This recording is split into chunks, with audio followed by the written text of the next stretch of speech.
Hello and welcome. Today's date, well, that comes in that of the 21st of November 2019.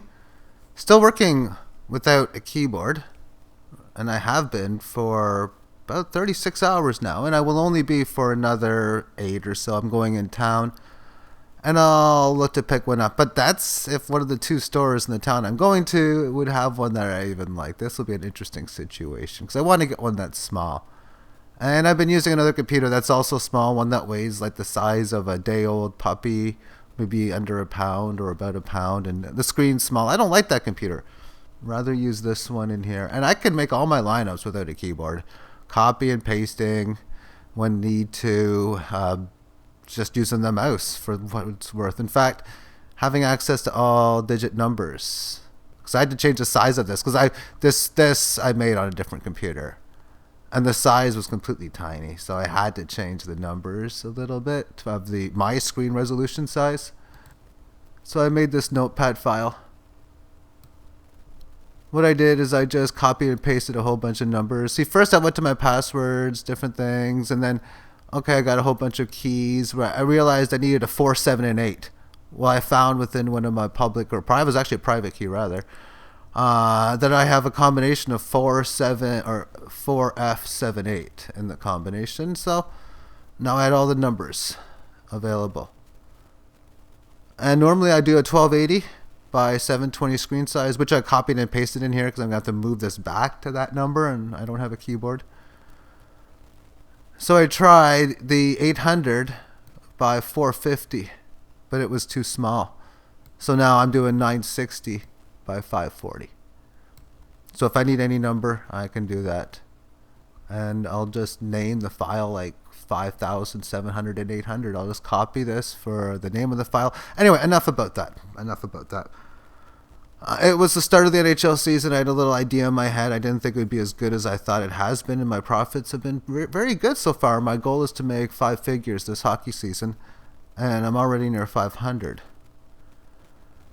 And so far, with net wagers of $450, I've returned back a little over 900, or better than double my profits. That's definitely not sustainable. But what was very interesting is throughout a lot of this early run in here, I was like, man, I'm getting a lot of bad luck. Like 4, 5, 6 spots from a good cash at what was lower stakes, but still good stakes.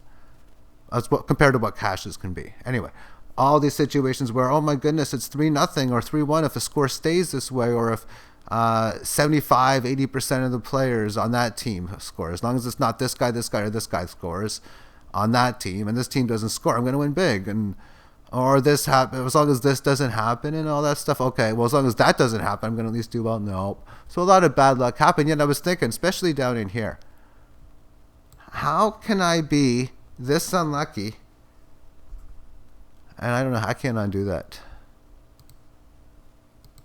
Is there an undo button down here? Anyway, I can undo it easy enough. Let's do that now. But I was thinking, how could I be barely profiting? Which was the case especially during this bad luck run in here. And it's because these wins were not from good luck in the sense of, well, I mean, it was profit, but it wasn't. It was like one of the spots when it went up was like, well, okay, I was going to cash in like, say, maybe $80, and I cashed like 20 or 15 because of bad luck, profit kind of deal. That's what a lot of that was going on too. But then over the last few days, that almost certainly hasn't been the case. And in fact, if anything, I mean, whatever on it. If I could have cashed higher than I did, I profited 75 in wagers of close to $50 yesterday, which is basically what I'm going to go. The maximum game from most I can spend, I'm predicting, is about 125 today. That's the most I could play, which means I have more than a sufficient enough bankroll to play the entire maximum slate. I'm not going to do that though. At least 50 or 60 for today, as bankroll risk reward management is always job number one. Now this also comes in a time when crypto prices are falling, and I'm in the business of turning profits and doing what we're supposed to do with profits. And Well, if I can end up getting a little bit more in a sense, it can work out that, you know what, maybe I can not turn cryptos into real things and turn a little bit of this profit into it. So stuff like that, I'm going to possibly work towards. But the system of play is really going against. This is like poker in that everyone plays their hands. I'm playing my hands with the strategy that I'm doing, and you're playing your hands. Now it's open face poker in that when the games start, your hands are revealed. I don't know what you're doing. I mean, I don't exactly know what you as the opponents are doing in these games, but I have a good idea, and I'll find out when I download the results. There's a lot of different things to have to be able to do in order to be an advantaged player at the maximum results. I could not do 2, 3, 4 things, and my return on investment would be lower and still positive.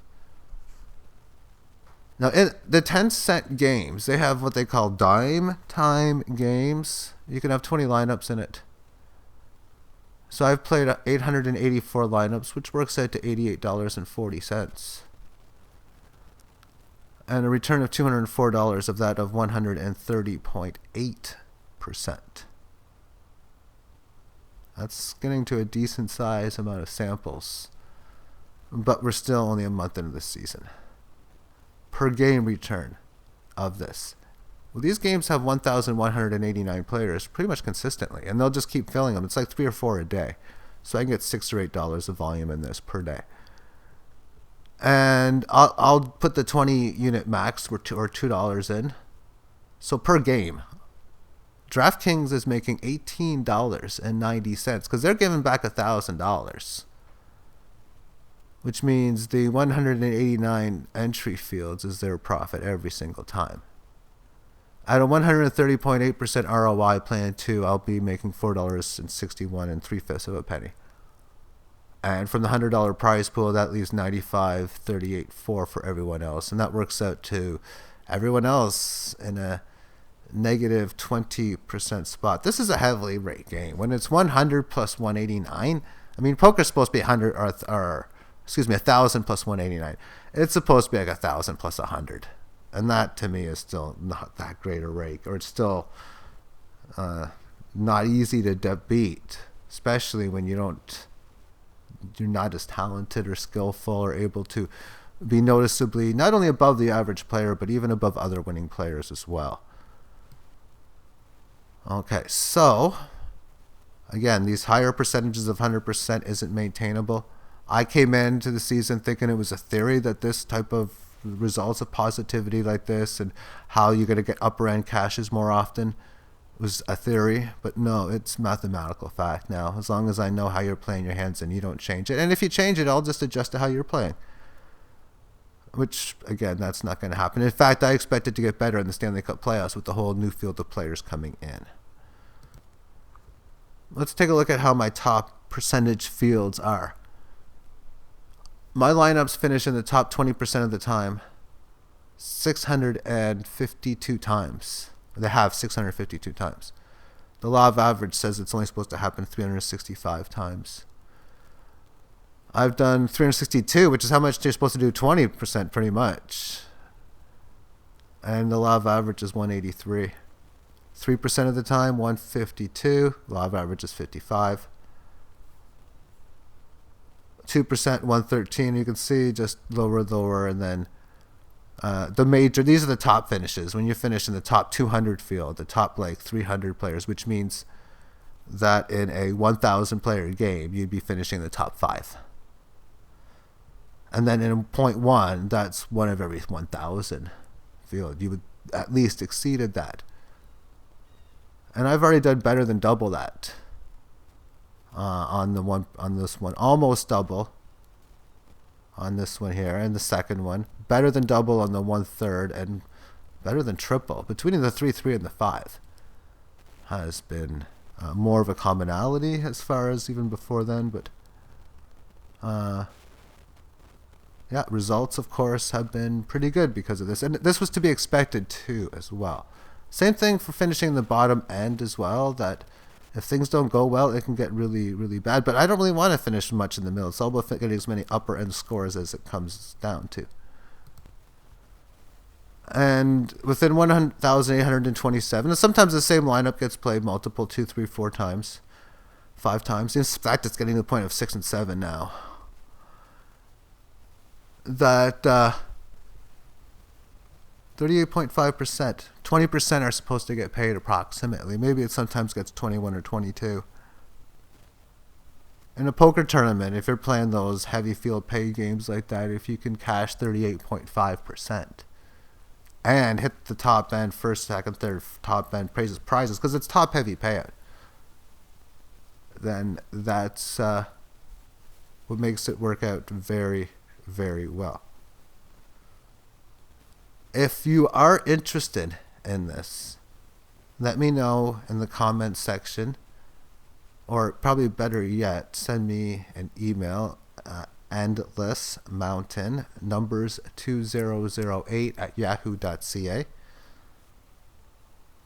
And again, this is something that I'll be releasing towards the end of the year as just a storyline. If I become successful still at that, I would be very surprised, however, if I'm not.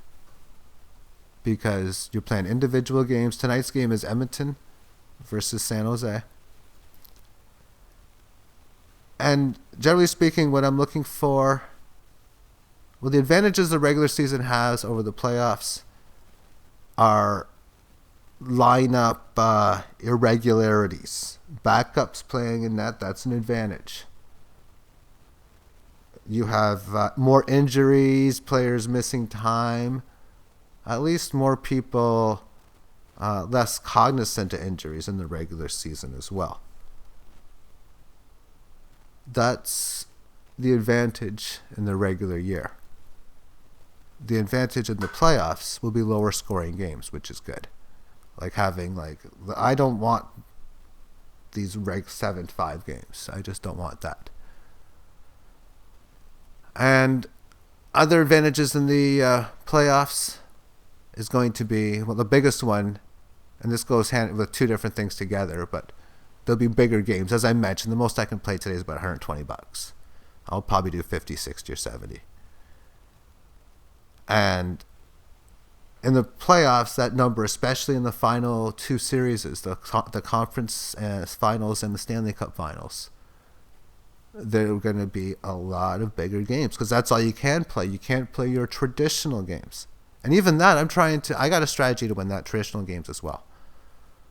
And I'm putting that to the test. I'll be playing $26. The 13 times 4. Yeah, 52 divided by 2. It's $26. And the traditional games. I got a different strategy. It's relatively similar, but not really. Towards that I think is very, very profitable. But I'm at the stage where I can attempt to put in 26, because what's that, 1/4 of this? See how it goes. Also, if you're able to figure this out, just because, how do I do this? Well, remember, it's an open poker face game. Understand the scoring rules. Understand how box scores and how all that type of stuff works, and you should be able to come up with pretty much the same sort of ideas, at least outside of some of the advanced stuff that I do add on to it, along within it. Anyway, thank you for tuning in, and have yourself a great day. Bye-bye.